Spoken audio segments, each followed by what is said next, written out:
Hello, and welcome back to my Doctor Who series retrospectives, where today we are covering the fourth season of Doctor Who. And I have to ask the question, is season 4 of Doctor Who overrated? Let's find out with my rewatch.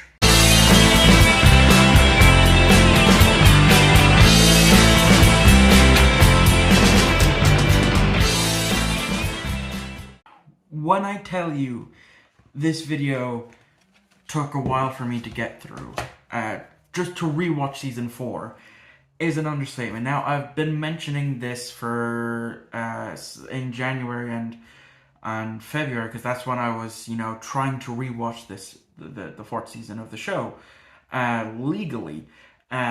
So what happened? Well, as I'm doing these rewatches, I'm also watching the Christmas episodes. I may not talk about them in the whole series review because I'm saving that for a video in December. I still watch them in order. I'm watching every episode in order. And with my original series 4 box, which is actually over there on the window, you can't really see it, but I had bought that back in May of last year when I was still slowly growing my Doctor Who physical media collection. And I didn't know at the time that the disc that had the Time Crash Children in Need special, as well as the Voyage in the Damned special,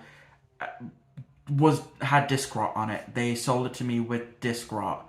And yeah, I spent a good while after. I only discovered that when I went to start my rewatch for Series 4. And all the other discs seemed fine. But yeah, it took me a while to get, this replacement. And even then, I've still had issues. But I've managed to get through it and completely rewatch Series 4. And my opinions have definitely changed on a lot of stuff, because again, with a lot of the seasons of Doctor Who, there's a good few episodes that I have not watched since it originally aired. But let's get started with the talking about the actual episodes. Okay, so Partners in Crime, the first reintroduction to Catherine Tate, and well, originally it wasn't going to be Catherine Tate. Russell didn't think she would come back. He had kind of had a different companion in mind, known as Penny, and he was, toying with a different story idea for the first episode of Series 4, and he had hoped originally to get Catherine Tate back for Journey's End, whilst he was, all these episodes were in early development, but then of course, Catherine Tate obviously has come back for Series 4, and we got the Series 4 that we got. So, Partners in Crime. I watched it a few times since it's aired. It's a good episode, it's not bad, it's not great, it's your run-of-the-mill story, obviously elevated by the comedic duo that is David Tennant and Catherine Tate. And I really do look forward to seeing them later on this year in the 60th anniversary. But yeah, not really much else to say other than it's a good episode. It's a good way to reintroduce Donna as a companion. And I remember as a kid being really looking forward to it. And then of course I need to talk about the ending to the episode with that little sneak peek of Rose. Yes, Rose showing up at the end of this episode blew my mind as a kid, because I wasn't expecting that. I had no idea she was coming back. I literally thought, like a lot of people did at the time, that was it. There's no way Rose could come back. But here she was. And she would make a few little appearances throughout the seasons, if you notice it. And then, of course, she fully returns in later towards the end of the season. The last 3 episodes of the season, she is a full guest role then. But yeah, Partners in Crime was okay. Now, we go to the Fires Up Pompeii. This is an episode that I don't think I'll return to that much, but I think I have returned to it since it's aired. And I've come out with it thinking, poor Donna. This is her first real adventure in the TARDIS, and I'm surprised she even stayed afterwards. Having to process being one of the two people responsible for the destruction of Pompeii, the death of all those people, and trying to convince the Doctor to save people, but obviously he can't because it's a fixed point in time. He can't save everyone. So she's desperately trying to convince him to save just one, save someone. And of course, we see he does. He saves his future regeneration phase of Peter Capaldi. Yes, Peter Capaldi is in this episode before he even shows up as the Doctor. And then, of course, he shows up in Torchwood Children of Earth as well, before he finally lands the role of the Doctor. Anyway, I'm rambling. Yeah, poor Donna. Literally, first adventure out, having to deal with the consequences of fixed points in time, and how the Doctor just can't save everyone. Even though she's begging and pleading and literally ugly crying to get him to do it, but no. It takes him it takes a while for Donna to convince the Doctor to save just one person, and he ends up saving four, which is good, And then the next episode, Planet of the Ood, is a first-time rewatch for me because I haven't seen it since it first aired back in 2008. Jesus Christ, I'm old. But yeah, okay episode, but again, I came out with the same thought afterwards, like, wow, Donna's first two proper trips in the TARDIS, not the greatest, having to deal with the consequences of the trauma from being the reason that Pompeii's volcano, Mount Vesuvius, erupted in the first place, and then the very next episode having to deal with space slaverism. Not a good outing for Donna for her first two stories. It really isn't. Like, as I was rewatching it, I was thinking, Jesus Christ, how the fuck is she still traveling with him until the end of the season? Like, if that was me having to deal with that traumatic experience and then leading into space slavism, I would have fucking left. I was like, no, this universe is not for me. Fuck that. But of course, Donna, of course, did stick it out towards the end. And the next episode is a two-parter. And the first time, it's another... we bring in back another classic monster from classic Doctor Who with a new redesign. And it's the Sontarans. And... I didn't grow up with the classic Sontarans. I've obviously seen them in clips. And then, of course, I remember seeing them in the Two Doctors, Six Doctor story that I seen bits and pieces of as a kid.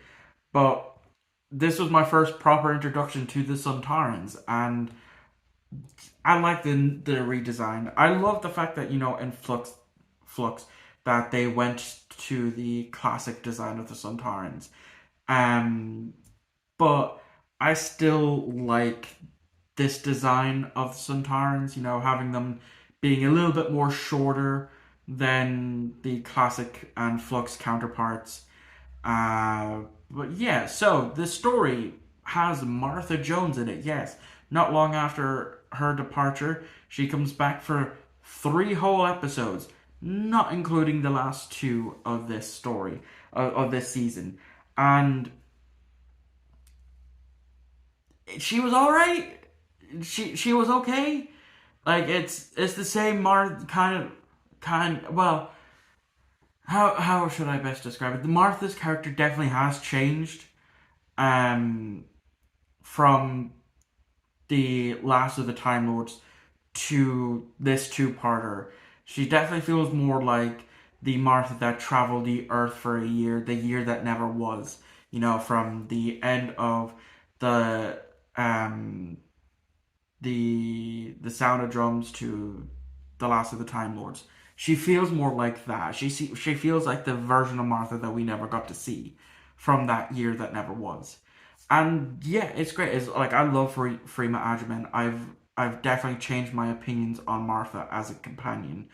But yeah, she was just okay. I mean, the story in of itself is okay. Like I like that we get to see Unit, and as well as the Return of the Valiant, which was again, seen last season, which it does get another mention again later on in this season. Um, but yeah, it was okay. Now, the Doctor's Daughter. The next episode that also features Martha. I don't have many memories of this. I don't believe I seen it when it first aired. Season 4. There's two. I think this and another episode is an episode that I missed because of circumstance, of when it was airing, and I just wasn't at home to unfortunately to watch the episode. And so I only ended up watching it after its air date, and so I think that's what tainted my opinion on this episode, and that is it's okay. It's okay. The Doctor and Donna and Jenny are okay. The Doctor, the way he acts is rightfully so. The way I expected the Doctor would act in that given situation. Out of nowhere now he's back to being a father, and he has to deal with that. Deal with the surfacing memories of losing his family in the Time War, his children, his grandchildren, and so on and so forth. And yeah, it's okay. The twist though, I do like the twist that it's a generational war that's only lasted 2 weeks. I think that's a pretty good twist. Uh, I did not see that coming when I watched it, and yeah, so it is just okay. So next up we have the Unicorn and the Wasp, and it's good. It's not the best, not the worst. Great that we get to see Agatha Christie. Because Doctor Who has a tendency to bring all these great literature beings into the show, like Charles Dickens in season 1, William Shakespeare in season 3. So it makes sense to have Agatha Christie in season 4. And the Unicorn and the Wasp is okay. Again, just plain old okay. Okay, so now we get to the last 6 episodes of this season. And so with the Silence in the Library and the Forest of the Dead, that two-parter, I remember watching that. See, I have memories of this episode. I watched it. I watched part 1. I remember watching part 1. I don't remember watching part 2. I probably did. I just don't have as strong memories of that episode as a kid. You see, with part 1, I think I had just lost a tooth, and I was just waiting for the tooth fairy, and my cousin, who now lives in America, was over as well for that. So, that's kind of the memories that I have with the Forest of the Dead and Silence of the Library. But I definitely think I missed episode 2. I can't remember, but I probably did. But it's still a great two-parter nonetheless. It's the first two-parter to introduce us to the character of River Song, who Moffat would then go on to write with one hand down in his pants and the other hand, typing away every time he brings back River Song. And, as a first introduction to River Song, the person who knows the Doctor before he knows her is a fantastic idea. Because that's the way time travel can be. And that's how it was portrayed in the show. Where we get to see this character when the Doctor doesn't know her, but she knows him. She knows all of his other faces. She knows all the companions that he's been with. She has his solder screwdriver. She knows his name. How? Why? When are we going to see that? Well, we get to see that when Moffat takes over as showrunner after this season and the specials. And yeah, it's a fantastic two-parter, and I love it. I do love it. Now we get to Midnight. Um, I don't like Midnight. Well, no. See, before my rewatch, I didn't like Midnight. Um, I missed it on its first airing, and then when I finally went back to it, and I watched it, I hated it. I genuinely hated it. And the few other times that I rewatched this story, I've hated it. Now with this current rewatch, I don't mind it as much. It's still way, way overrated. What people say it is, saying that it's one of the best episodes ever. It's not. It is way too overrated. It's a bottled episode where, again, for lack of budgetary reasons, it's all shot in this one room with the Doctor and a few other people, including Merlin from BBC's Merlin. Remember that show? Yeah, he's in this episode as a angsty emo guy. Kind of. He has to deal with a Karen for a mother, so I can understand why he's like that. Anywhoosies, yeah, I appreciate the episode more now on this rewatch, but I still think it's overrated. It's one that I think had I watched it when it first aired back in 2008, I would probably be singing a different tune than what I am now. But because I didn't see it when it first aired and when I watched it as a teen, and I just didn't like it then, I think it's okay now.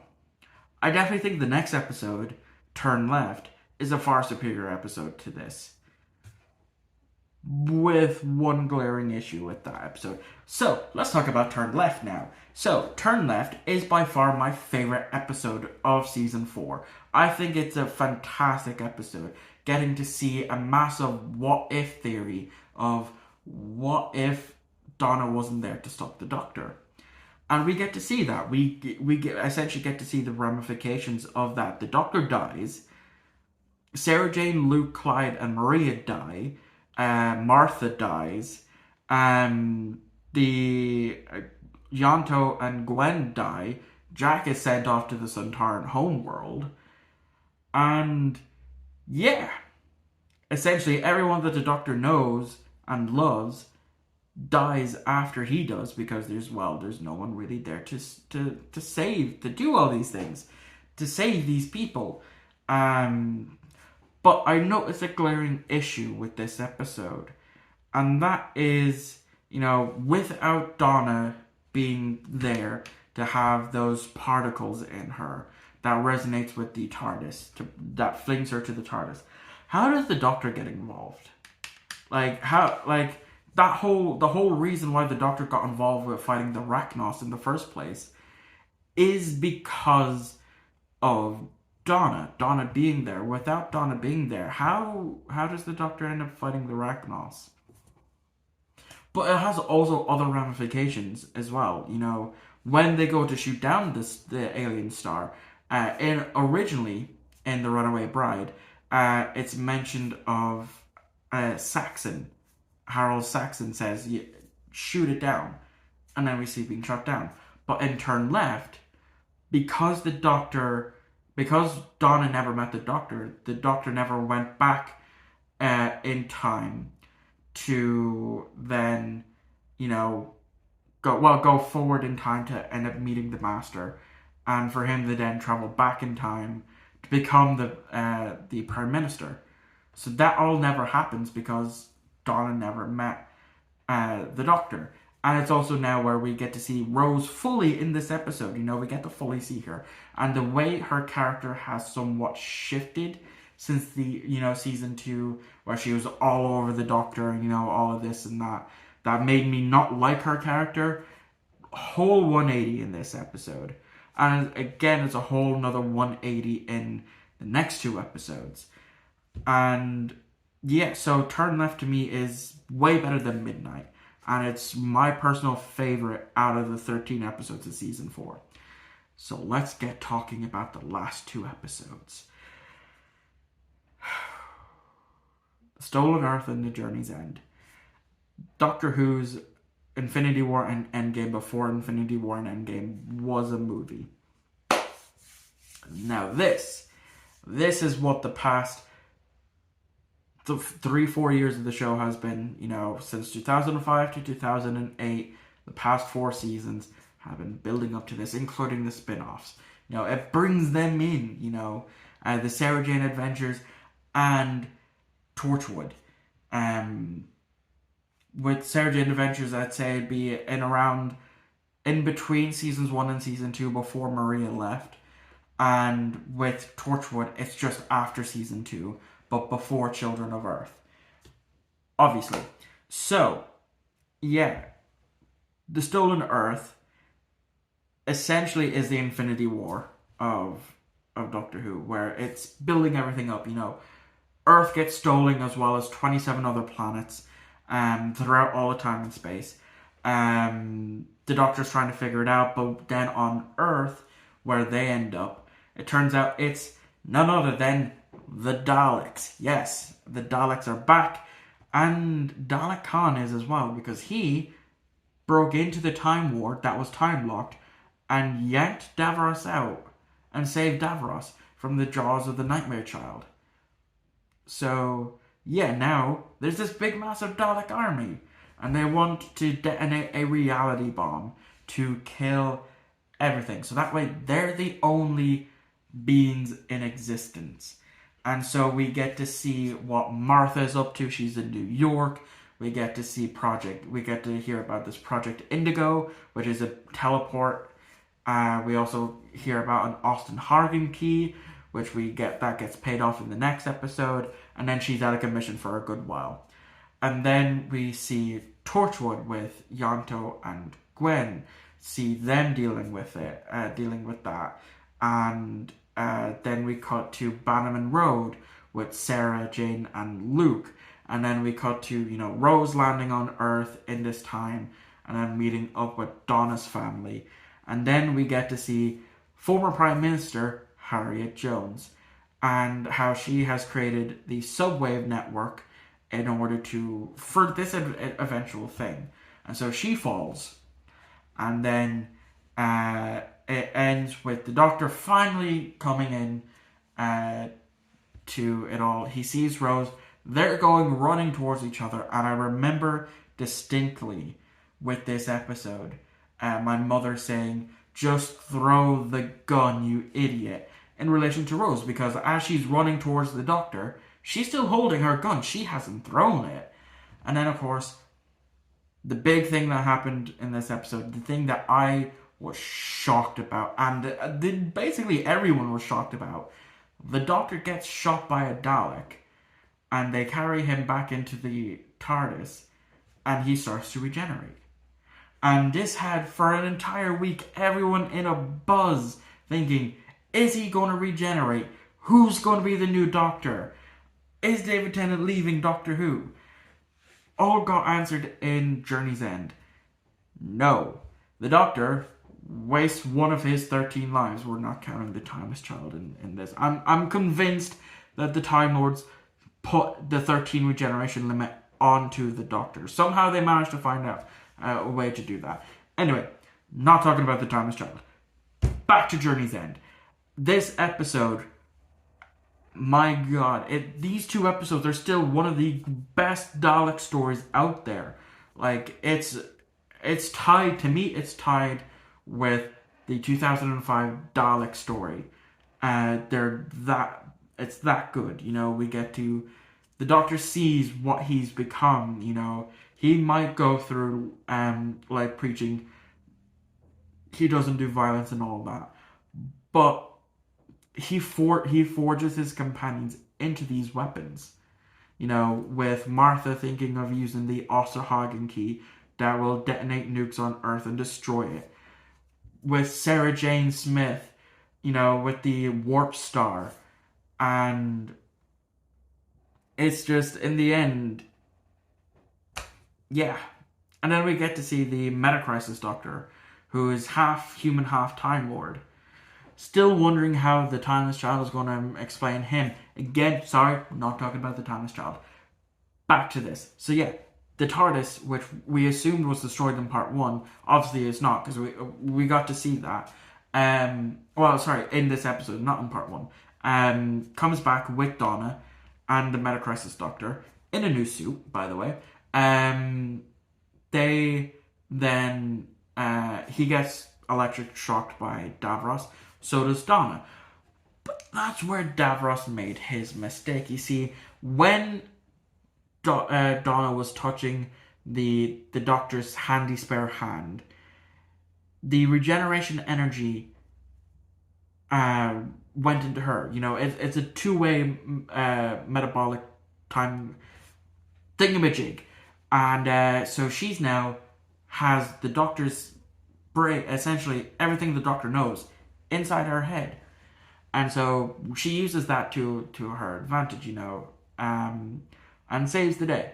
But Khan then says, the prophecy must still be fulfilled. And so he then commits genocide. And it's, again, here, it's something that I've been noticing with my rewatch of the David Tennant era. I'll be bringing it up in next month's video when I talk about the specials. Here is where we see another variant of the Time Lord victorious with the Meta-Crisis Doctor. He's bored in battle. He has the blood-filled rage for battle. Hence why he had to be sent to the parallel Earth. Also so Rose could get her happy ending and all that. And yeah. So, that's been Season 4. Is Season 4 overrated? I mean, kinda. There's a lot of great episodes in this season, and then there's also a lot of episodes that are, just okay. So, yeah, it's kind of overrated. Especially Midnight. Midnight is severely overrated, and I've had people try to explain it to me, and I'm just like, I don't know why you're trying to explain it to me. I obviously know what the episode's about. I've seen the episode. I just don't think it's good. And people people in the Doctor Who subreddit get really upset at me because I don't like Midnight. But anyway, that has been my video. So, I should actually talk about how I'm going to be covering the specials for next month's video in May. So, for the specials, a lot of people have the specials to be the 2008 Christmas special, Planet of the Dead, Waters of Mars, and The End of Time Parts 1 and 2. I'm not going to be doing that. Let me show you what way I'm doing it. So, because The End of Time Part 1 and 2 is a Christmas special, I won't be covering it. So these are the 3 stories that I'm going to be covering in the specials era. I'll of course be covering the first ever Easter special, the 2009 Easter special. I will be covering the animated episode Dreamland, which aired on CBBC. And then I will cover the Waters on Mars, the autumn special. And here is where I will go into more detail on the Time Lord Victorious and how I've been noticing it. I've been mentioning it in the Season 2, the Season 3, and this one about the Time Lord Victorious. And I will go into more detail then. Thank you all for watching. I don't know how long this video is going to be, and I do apologize about that. And I will catch you all on the next upload.